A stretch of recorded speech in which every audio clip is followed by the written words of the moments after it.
Yo, what's going on, guys? It's Brownwood's TCG, and we are back at it with another dragon video. So this was over here at Hidden Collectibles 2. I'm sure you guys know that I'd be going to the off meta nights. This was a pretty cool tournament because I haven't been to an off meta night in a minute, and it was a packed out house. I think there was like 12 people, maybe 14 people that showed up. So first match, we got matched up against Ivankov, and they played the Perona. So real quick, I just want to let you guys know I'm playing my brand new Nano Dragon deck. I've never tried it out in person. This was the first time that I tried it out. I finished building it right here at the shop, and you guys are about to see exactly how that turned out. So when you're playing against Ivankov, you have to be very careful of, obviously them going down to 0 cards in hand, because they have options to just draw a bunch of stuff. So here, I think my opponent ends up bottoming that first 5, so that was really good for us. That means that he didn't see anything that he wanted. So back to us. I choose to always go second when I'm playing my dragon deck lately, because I have more than one play if I go second, where if I go first, I can only play my 1-cost searchers, but if I go second, I can either play Dadan or my 1-cost bodies. Here I had a pretty horrible first hand. As you guys can see, I was forced to play the Magra first, with not being able to buff anything up. So not the most ideal usage of Magra, but we are persevering. We are not just keeping it in hand and being greedy. I'm kind of taking the small L and I'm playing it right off the rip. So back to my opponent. Looks like my opponent is thinking about what he wants to do. He can definitely see the onslaught. It's about to come in. So my opponent sends 5 to my life here. Typically, as a 5 life leader, I'm going to be taking my life hits pretty generously up until I get to maybe 2. So my opponent here plays the Dofi, the blocker, and he gets another look at the top 5 cards of his deck, and this time, does he choose to keep them? Yes, he chooses to keep them at the top, and he rearranges them and then passes over to us. So I'm thinking here, okay, he finally sees something that he wants in his life, so he kind of has some momentum going, but I'm going to put a quick stop to that. So we're at 4 Dawn. We have a lot of options in my new Nano deck, especially at 4 Dawn. So you're going to see right here. So I tap 2 for Dadan. The main purpose of all of these searchers in my dragon deck is to replenish my hand. So Dadan is going to be grabbing those 1-costs, and I'm going to be able to play those 1-costs right after. So the whole purpose of playing searchers is to play a body and replenish that same card that you just put onto the field, replenish it back into your hand with a search. And the whole way that Dragon works is when I'm playing out my searchers, yes, they're replenishing my hand, but they're also dangerous bodies because I have ways to buff them up. So I'm gonna tap 1 and play a Makino to buff Magra by 3k to put him at 5, and I swing 5 to lead.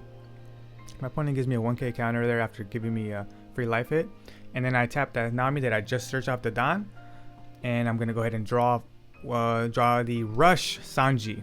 So already you can see my board is kind of scary. My opponent asks Sanji, I show it to him. So if you guys don't know about this Sanji, it's super good. It's 2 cost, 4k, and Dawn times 2. This character gains Rush. It has no counter, just how most Rush cards don't have counter. It's really good. I've been experimenting a lot with it here in this Nano Dragon deck, and I really like it. It's super synergetic with a lot of the cards that I run, like with Brook, with the other Luffy, I think OPO1 Luffy, and Dragon ability most importantly. So back to my opponent. So the pretty tough decision where he wants to attack into my life, but he has to attack into the characters that I have, because if he doesn't, they're just going to turn around and start attacking him again. So that's the secret right here to Dragon. Yeah, you have a lot of bodies that you can throw out, but if you can successfully rest your own characters by attacking, you force your opponent to, you know, swing into them.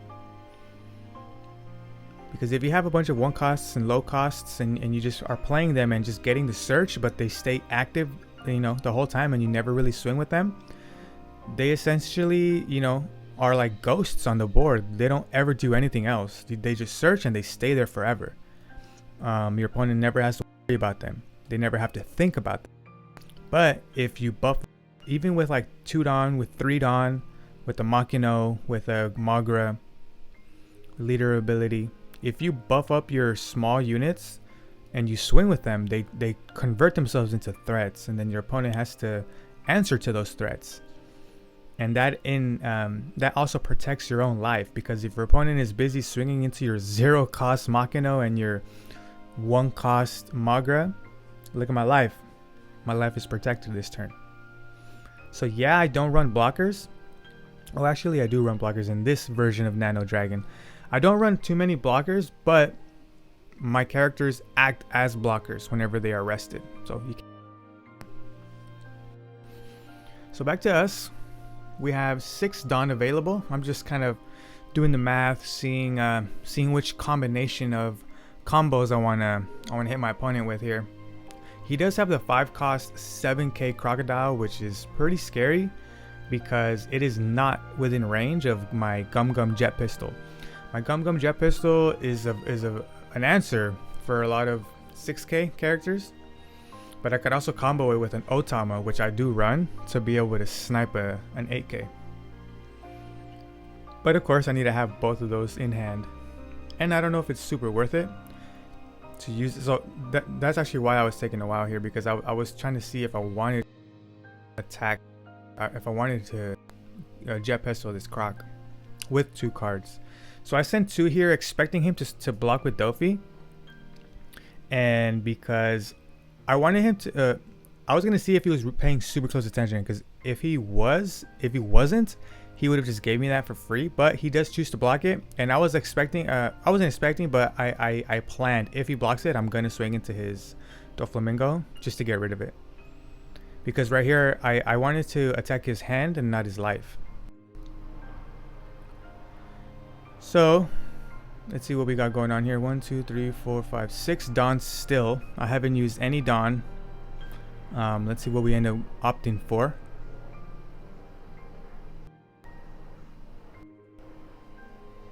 Ivankov is a pretty good deck once it gets rolling, but in the early game I have the advantage here.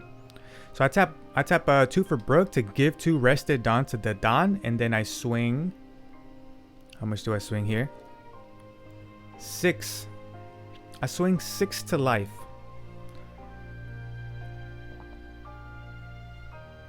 And my opponent takes. Very interesting. I tap to play that Rush Sanji that I just got, and then I use Dragon Leader ability to pass 2 rested Dawn. 2 attached Dawn to Sanji, and then attach the last Dawn to Sanji and swing 7k to life. Definitely my opponent did not expect this combo to come out. To go from such few Dawns, such little characters, to swing, you know, a 5 and then a 6 and then a 7, that's some nice tech right there. So my opponent takes that right there. Brings him down to 2 life from 5. So 2 life to 4 life. 4 characters on my board compared to his 2. I think I have more cards in hand too. 1 2 3 4 5. We might have the same amount of cards, but regardless, we're doing pretty well here for ourselves. Sanji rested, not rested, and the Dawn rested. So we're looking pretty good. My opponent here, what he wants to do, he's gonna make very good use of that Perona, as he should, and swing into my low costs. So here I give a 1k counter. You may ask, why would you give a 1k counter here? And I do it so that I can protect my life, because now my opponent is forced to swing again into my low costs. Right? So he swings into my Sanji and I give a 2k counter, Otama. right? So he's swinging all of these low numbers that I can counter them out, and you know, if I do so, you know, it just causes so much more pressure onto my opponent next turn. Because now I have 2 extra cards than I wouldn't have had. Now my opponent has to choose if he wants to attack my life or one of my characters. You know, if I was him, I would definitely be swinging into this Sanji right here. Just because that is the biggest threat. But yeah, you just have to be very like smart about when you're countering and when you're not countering. Typically, if you know, I had that Robin 1K that I just countered out for the Perona. When Perona swung to Nami, I countered out the Robin. And then I was asking myself, like, what characters does my opponent have that Robin can KO? I couldn't think of any that came to my head super quick, so that's why I opted, oh, you know what? This is better. This card is better served as a counter. I don't think this card is ever going to get play in this matchup. So that's why I chose to, you know, defend Nami right there. So, because I countered those 2 attacks, my Dadan and my Nami are on the board. So obviously if I wouldn't have countered out that Nami would have gone down, and then he would have swung 5 with Ivankov into Dadan would have gone down, and then he would have swung 7 with Croc into Sanji, and Sanji would have gone down, which would have left me with only Brook, right? Only Brook against these 4 characters. That's pretty tough, not gonna lie. So I was definitely anticipating my opponent, you know, building his own board. So that's why I chose to give 2 pretty meaningless cards to protect my very important cards. I gave up the Robin and I gave up the Otama. They're not going to do much in this for me, so that's why to convert them into defensive weapons. Yeah, they're offensive weapons. Robin is an on-play KO, but like, you know, you got to pick and choose when you want to use it. When you want to use it for offense and when you want to use it for defense. So here I put 2 down on Brook and I swing 5 to lead. Seeing if my opponent starts giving me some of these blockers, and if he does, and trying to take some cards out of his hand. I like swinging 5s here. I don't like swinging over 5 typically. I try to always keep it close to 5s when I'm swinging at life, because when you swing 5, you're attacking your opponent's hand as opposed to life. If you swing bigger numbers like 7k to life, 8k to life, you're kind of forcing your opponent to take that life hit and pretty much increasing their hand size. So I tap 1 for Makino, buff Nami to 5, and then I attach 2 Dawn to Nami and swing 7 to lead, baiting my opponent gives me a blocker, and he does give me a blocker, gives me the lower cost one. And I still have Dragon, so I swing another 7 to lead, and he gives me the other blocker just how I anticipated. And then I passed with 1 Dawn up. In this iteration of Nano Dragon, I definitely do have some defensive options.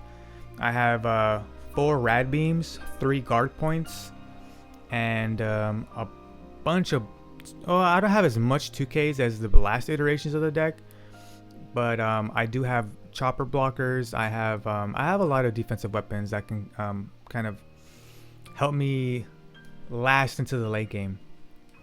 One main weakness of red in general, mono red, is that you really don't have a late game, unless you're like Whitebeard maybe.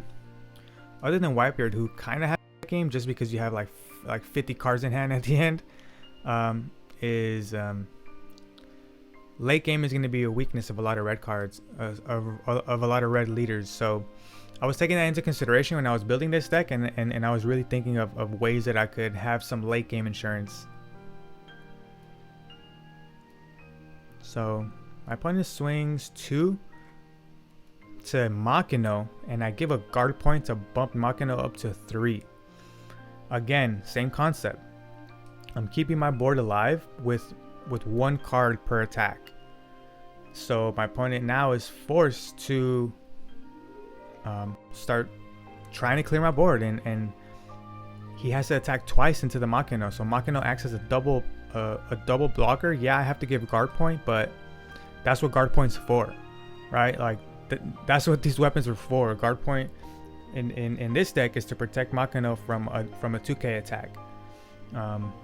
Obviously it serves other functions too, right? It defends my leader from 7k attacks. So you kind of have to think about it like that, like pick and choose when to use your defensive options, to kind of force your opponent to be double swinging. And my opponent hits me with the Gravity Blade. Oh my god, ban this card please. He Gravity Blade little babies, and well, I bet you don't see that every day. Gravity Blade on 2 babies. I know that hurt my opponent a little bit. It never feels amazing to bottom deck babies, but you know, it's a card that he had and he needed removal right here. So if I wouldn't have defended that Makino, this Nami would have been at the bottom of my deck, I'm pretty sure. So that leaves us with 1 Nami to our name. I think we have 10 Dawn, right? Yeah, it looks like we have. And we don't have too many cards in hand. Not too many cards in hand at all, because we were countering out. It did have that Gravity, which kind of saved him. So interesting fact, at this tournament, Off Meta Mondays, we have our own specific ban list. We have a specific ban list of leaders and character cards. So a recent rule that was implemented was that Gravity Blade was restricted to only 2 Gravity Blades per deck. So my opponent got pretty lucky seeing this 1 Gravity Blade at this exact moment. And yeah, he definitely made the most out of it. So here I attached 3 Dawn, 8 to lead. My opponent takes. I use leader effect to move 2 Dawn. It's in low right now. And I attach it to Nami and I swing, what's that, 7 plus 2, 9k to lead. 9k to lead. Wow, can he block that? He can. Blocks 10k. 2 2ks and a 1k. Then I tap 2 for Luffy and I pass. This Luffy is the OPO1 Luffy. It is Dawn times 1, I believe. This character cannot be KO'd by strike attribute characters. And activate main. Give this character 2 rested Dawn cards. So as you could already imagine, insane synergy with Dragon. I can play a card with this card already on the field. Use this guy's ability to grab 2 rested Dawn, and then use Dragon's ability to move that attached Dawn that is now on Luffy over to somebody else. So my opponent here swings 5 into the Nami. Again, my babies acting as blockers, protecting my life, which is pretty much, I wouldn't say what they're supposed to do, but it's what I make them do. Every baby that I'm playing is gonna send an attack. That's the way that I play Dragon. I feel like if you want to play Dragon how I play Dragon, every single card that hits the field needs to get an attack off the following turn. If you play a Dawn and a Nami on 3 Dawn, like, you know, if you're going first, you go 1 Dawn and then you go up to 3 Dawn and then you play Dawn and Nami, the following turn when you're at 5 Dawn, you need to find out a way how to make both of those characters swing 5k. So you get 3 5ks that turn with including your leader. So my opponent here swings 5 to life, or no, what does he do? He sends some attacks to me and I take both. I think I was in a, yeah, so I hit a guard point off life and then I bump up to 6k. Just because, I don't know, I was thinking, okay, if he has any type of blue rush card, I'm gonna use this guard point right here. And I also didn't need guard point the following turn, so I just figured, let me just activate it. Whatevs. So my opponent plays the, I think that's Inazuma, and draws, I think 2 cards, 3 cards, its ability. So back to us. Now we are in the end game, folks. My opponent has 1 life, 3 cards in hand. So I just have to, you know, start doing some calculations and start doing some math. to be able to successfully and not fail this final push. I have failed a lot of final pushes before. So I swing 9 to life. And then I use leader ability and swing 11 to life. And that is all she wrote. That is going to be game right there. And then I had 2 choppers in hand, a gum jet pistol for any blocker he put down, and 2 rad beams. So I could have, so I think the smarter play, the actual better play would have been to play 2 choppers first, then use Luffy's leader ability to add those 2 rested Dawn to Luffy, because it's a free, they're free summons pretty much. So that was a mistake on my part when I look back at this. I should have played the 2 choppers first, use Luffy ability, grab those 2 rested Dawn, put them on Luffy, and then carry on with my attack. And if I wanted to be super safe, maybe leave 2 Dawn up for 2 rad beams, but my opponent had very few cards in hand, and yeah, that was game right there. So there you have it. That was the Ivankov versus Dragon off meta Monday match. Hopefully you guys learned something. This was the brand new iteration of my deck, Nano Dragon. I have nothing higher than a 2 cost in this deck. The whole deck costs like less than $50. So if you guys like this video, please go ahead and like it, comment, and subscribe to the channel. I'm going to be uploading way more videos consistently now. I got somebody helping me out with some of these YouTube video edits, so definitely be on the lookout for some new stuff. And as always, I will catch you guys on the next one. Later.